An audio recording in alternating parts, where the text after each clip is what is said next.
ମାଛ ମଞ୍ଜିରେ ଆପଣମାନେ ବହୁତ ପ୍ରକାର ରେସିପି ତିଆରି କରୁଛନ୍ତି। ମାଛ ମଞ୍ଜି ବରା, ମାଛ ମଞ୍ଜି ତରକାରୀ। ମୁଁ ଆଜି ଆପଣମାନଙ୍କ ସହିତ ଜହ୍ନି ମାଛ ମଞ୍ଜିର ଗୋଟେ ରେସିପି ସେୟାର କରିବାକୁ ଯାଉଛି। ଆପଣଙ୍କୁ ମୋର ଅନୁରୋଧ ରହିଲା ଆପଣ ଭିଡିଓଟିକି ମୋର ଶେଷ ପର୍ଯ୍ୟନ୍ତ ଦେଖିବାକୁ। ନମସ୍କାର, ଶ୍ରୀ ସମ୍ଭାବୀ ଲାଇଫଷ୍ଟାଇଲ ଚ୍ୟାନେଲକୁ ଅନେକ ଅନେକ ଶୁଭେଚ୍ଛା। ଚାଲନ୍ତୁ ଡେରି ନକରି ଫଟାଫଟ ରେସିପିଟି ଷ୍ଟାର୍ଟ କରିବା। ମୁଁ ଏବେ ଗ୍ୟାସରେ ଗୋଟେ କରେଇ ବସେଇ ଦେଇଛି। କରେଇ ଆମର ଗରମ ହେଇଗଲାଣି। ଏ କରେଇରେ ମୁଁ ନଉଛି ଗୋଟେ ଗ୍ଲାସ ପାଣି ନେଇଯାଉଛି। ସେଇ ପାଣିରେ ମୁଁ ଏବେ ହାଫ ଚାମଚ ଲୁଣ ଆଡ କରୁଛି। ପାଣିଟାକୁ ଟିକେ ଆମେ ଗରମ ହବାକୁ ଦବା। ଏ ଲୁଣକୁ ଆମେ ପାଣିରେ ପୁରା ମିଶେଇ ଦବା। ଦେଖନ୍ତୁ ଲୁଣ ପୁରା ପାଣିରେ ଆମର ମିଶି ଗଲାଣି। ସେଥିରେ ମୁଁ ପକେଇ ଦଉଛି ମାଛ ମଞ୍ଜି। ଦେଖନ୍ତୁ ମାଛ ମଞ୍ଜିକି ମୁଁ ସେଥିରେ ପକେଇ ଦଉଛି। ମୁଁ ଏଠି 250 ଗ୍ରାମର ମାଛ ମଞ୍ଜି ନେଇଛି। ମାଛ ମଞ୍ଜିକି ମୁଁ ଭଲ ଭାବରେ ଧୋଇ ଦେଇଛି। ଏଥିରେ ଲୁଣ ହଳଦୀ ପକେଇନି, କିଛି କରିନି, କିନ୍ତୁ ଗରମ ପାଣିରେ ଲୁଣ ପକେଇକିରି ମୁଁ ମାଛ ମଞ୍ଜିକି ତାକୁ ଟିକେ ସିଝିବାକୁ ଛାଡିଛି। ଏଥିରେ ମୁଁ ଫାଳେ ଲେମ୍ବୁ ଚିପୁଡି ଦେଉଛି। ଲେମ୍ବୁ ଚିପୁଡିବା ଦ୍ୱାରା ମାଛ ମଞ୍ଜିର ଆଉ ଆଇଁଷ ସ୍ମେଲ ବାସ୍ନା ଆସିବନି। ବହୁତ ବଢିଆ ବାସ୍ନା ଆସିବ ମାଛ ମଞ୍ଜିର। ଆମେ ଆକୁ 2-3 ମିନିଟ କଭର କରିକିରି ଗ୍ୟାସର ଫ୍ଲେମକୁ ମିଡିୟମ ଫ୍ଲେମରେ ରଖି ଆକୁ ସିଝେଇ ଦେବା ଟିକେ। 2-3 ମିନିଟ ହେଇଗଲାଣି। ଆମେ କଭର କାଢିକି ଦେଖିବା। ଦେଖନ୍ତୁ ମାଛ ମଞ୍ଜି କେତେ ସୁନ୍ଦର ବଢିଆ କଲର ପଳେଇ ଆସିଲାଣି। ଆମର ବି ବଢିଆ ସ୍ମେଲ ଆସୁଛି, ଆଇଁଷ ବାସ୍ନା ବି ହଉନି। ଆମେ ଏଥରକ ତାକୁ ଗୋଟେ ପ୍ଲେଟକୁ କାଢିଦବା। ଦେଖନ୍ତୁ ମାଛ ମଞ୍ଜି ଆପଣଙ୍କ ହିସାବରେ କମ ବେଶୀ ନେଇପାରିବେ। ମୁଁ ଏଠି 250 ଗ୍ରାମର ମାଛ ମଞ୍ଜି ନେଇଥିଲି। ଏଠି ଦେଖନ୍ତୁ ମୁଁ ଏଠି 2ଟା ଜହ୍ନି ନେଇଛି। ଦିଟା ଜହ୍ନି ଆଉ ଗୋଟେ ଆଳୁ ନେଇଛି। ଜହ୍ନିକି ମୁଁ ଭଲ ଭାବରେ ଧୋଇ ଦେଇଛି। ତାକୁ ଆମେ ଭଲକିରି ଚୋପା ଛଡେଇ ଦବା।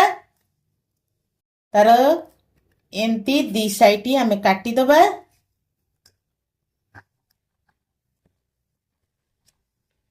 ତାପରେ ଆମେ ତାକୁ ଭଲ ଭାବରେ ଚୋପା ଛଡେଇବା। ଗୋଟିଏ ଚୋପା ଛଡା କଟର ସାହାଯ୍ୟରେ ମୁଁ ତାକୁ ଏମିତି ଚୋପା ଛଡେଇ ଦେଉଛି। ପୁରା ଭଲକି ଚୋପା ଛଡେଇବେ, ତାର ଯେମିତି ଧଳା ଅଂଶ ଦେଖାଯିବ। ଏମିତି ତାକୁ ଚୋପା ଛଡେଇ ଦେବେ।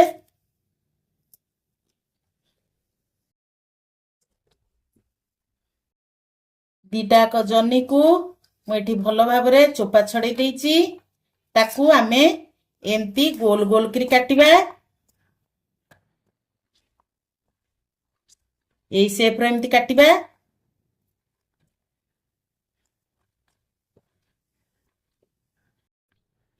ଦେଖନ୍ତୁ ଜହ୍ନିକି ମୁଁ ଏମିତି ଗୋଲ ଗୋଲ ସେପରେ କାଟି ଦେଇଛି। ଗୋଲ ଗୋଲ କରି କାଟି ସାରିଲା ପରେ ଆମେ ତାକୁ ଏମିତି ସରୁ ସରୁ କରି କାଟିବା।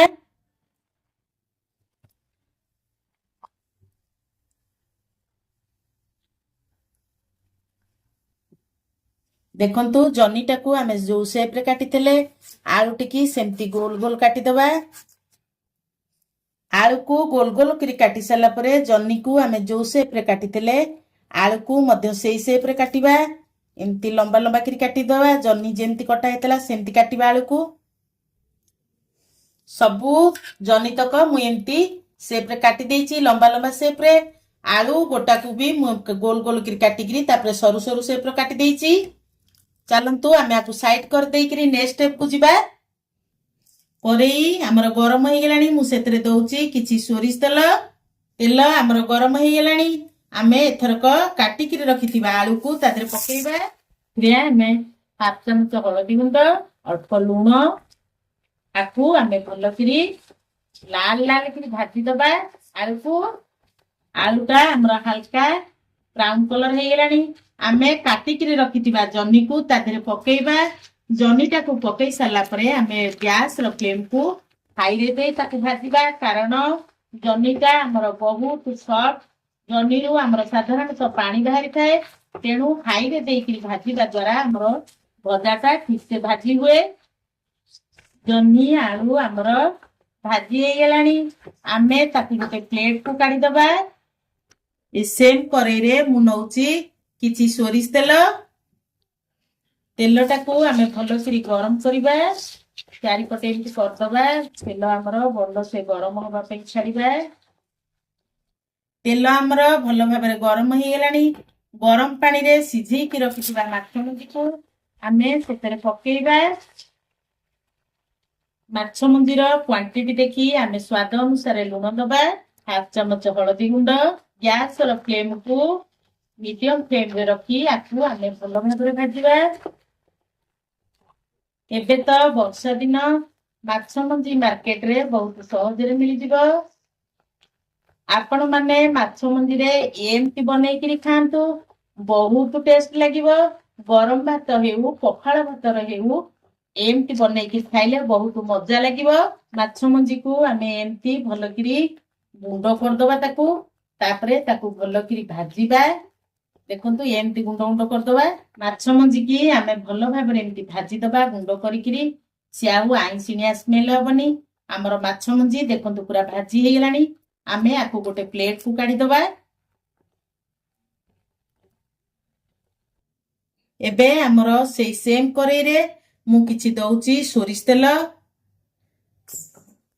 तेल हमर गरम हो गेलानी मु सेतरे पकई दउची दीटा सुखिला लंका लंका हमर ताती गेले आमे सेतरे गोटे चमच जीरा पकाउची आकु भलो करी आमे जीरा सुखिला लंका को भलो करी भाजी दबा जीराटा हमर भाजी हे गेले जीरा हमर भाजी हेलानी मु एतरे 10-15 कुला रसुण को टिक टिक करी काटी की रखिची ताते पकई दउची रसुण को आमे भलो करी टिके भाजी दबा रसुण को आपण माने पेस्ट करी करी पकई पारे भलो किंतु एमती काटी करी जदी आमे तरकारी रे पकईबा तरकारी रो टेस्ट टा बहुत बढ़िया लगे रसुण हमर देखंतु भाजी हे गेलानी मु गोटे मीडियम साइज रो प्याज को एमती चुन चुन करी काटी देइतिली ताते रे पकई दउची प्याज रसुण को आमे भलो करी भाजी दबा हाफ चमच हळद पाउडर दे दबा स्वाद अनुसार आमे देखि करी लुण दबा आमे माछ मंजी रे लुण पकैतले जनी आलू भजा रे लुण पकैतले से अनुसार देखि करी आमे लुण पकैबा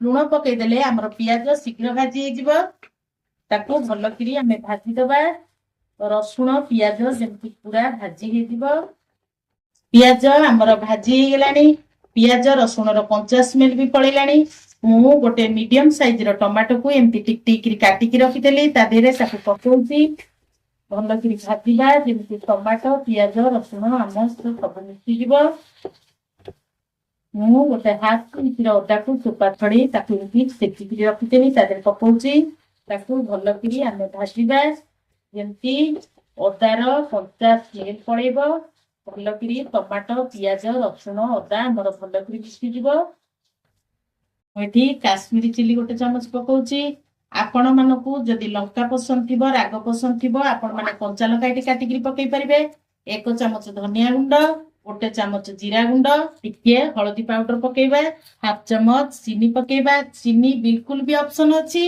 आपण माने चाहिले चीनी की स्किप कर परिबे आमे अल्प टिके पानी देई आकु भलो करी फटिबा जेंती गुंड मसला रो 50 मिल बाहर जाए आमे ताकू भलो करी कसिबा को मसला हमर भलो करी कसी गेलानी मसला रु मध्य तेल भी छाड़ी आसलानी एठी आमे पकई दबा मु भाजी करी रखितिबा जन्नी आलू को तादे पकईबा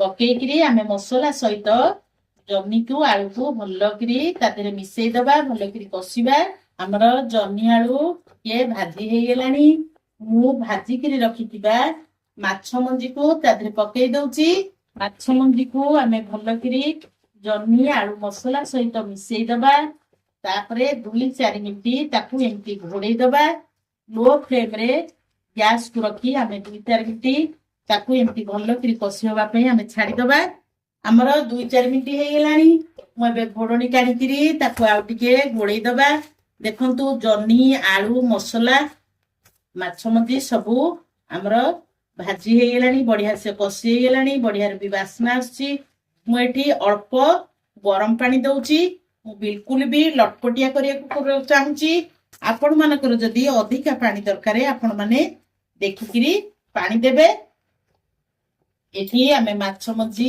ଜହ୍ନି ଆଳୁ ସବୁ ଭଲକିରି ଆମେ ମସଲା ସହିତ ଗୋଳେଇ ଦବା। ଏଇଠି ଆପଣ ମାନେ ଚିନି ଲୁଣ ଠିକ ଅଛି ନା ନାହିଁ ଆପଣ ମାନେ ଆକୁ ଟିକେ ଚାଖି ପାରିବେ। ଚାଖିକିରି ଆପଣ ଆଉ ଚିନି ଦରକାର ହେଲେ ପକେଇବେ। ଚିନି ଆମର ବିଲକୁଲ ବି ଅପସନ ଅଛି, ଆପଣ ଚାହିଁଲେ ପକେଇବେ, ନ ଚାହିଁଲେ ବି ପକେଇବେନି, ତାକୁ ସ୍କିପ୍ କରିଦେବେ। ଏବେ ଆମେ ଆକୁ ଘୋଡେଇ ଦବା। ଘୋଡେଇକିରି 2-3 ମିନିଟ ଆମର ଭଲକିରି ସିଝି ଯିବା ପାଇଁ ଛାଡିବା। ଏଠି ଆମର 2-4 ମିନିଟ ହେଇଗଲାଣି। ଆମେ ଏଥର ଘୋଡଣି କାଢିକି ଦେଖିବା। ଆମର ପୁରା ହେଇଗଲାଣି। ଜହ୍ନି ଆଳୁ ମାଛ ମଞ୍ଜି ମସଲା ସବୁ ମିଶିଗଲାଣି।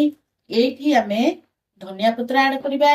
ଧନିଆ ପତ୍ରଟା ପକେଇଲେ ଆମର ମଞ୍ଜିର ଆଇଁଷିଣିଆ ସ୍ମେଲଟା ବିଲକୁଲ ବି ଆସିବନି। ଧନିଆ ପତ୍ରର ଫ୍ଲେଭରଟା ବଢିଆ ଆସିବ, ଖାଇବାକୁ ବି ବହୁତ ଟେଷ୍ଟି ଲାଗିବ। ମୁଁ ଏଠି 1 ଚାମଚ ଚିକେନ ମସଲା ପକେଇ ଦଉଛି। ଚିକେନ ମସଲାଟା ପକେଇ ସାରିଲା ପରେ ଏଠି ଆମେ ଭଲକିରି ଗୋଳେଇ ଦବା। ତାପରେ 2-3 ମିନିଟ लो फ्लेम रे आकु रखिकिरी 2-3 मिनिट घोड़ेई दबा। एबे आमे कवर काढिकिरी गैस रो फ्लेम को ऑफ कर दबा। देखंतु केते सुंदर हे गेला, केते सुंदर भी वासना आसी तार। एबे हमर प्रस्तुत हे गेला जन्नी आलू माछ मंजी रो तरकारी। आपण माने माछ मंजी रे एमती बनेइकिरी खांतु। केमिति लागिला मो सहित कमेंट रे शेयर करंतु। रहुची फुणी देखाबा नेक्स्ट वीडियो रे।